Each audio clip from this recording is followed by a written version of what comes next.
Una primera etapa d'escalfament,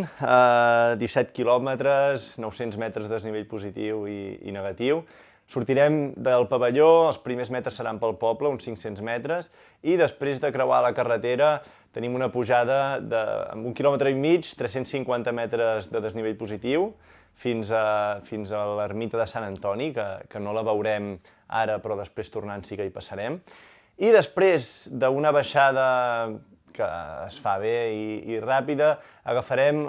un camí que va pel costat del riu i que ens porta cap a Planoles. Un cop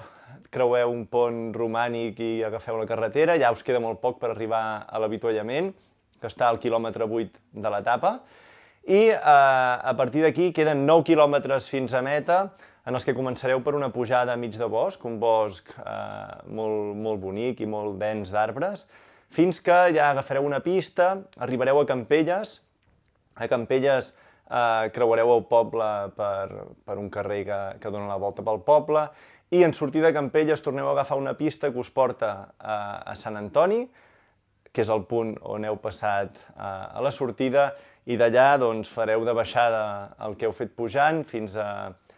la meta, després d'aquests 17 quilòmetres i 900 metres de desnivell positiu.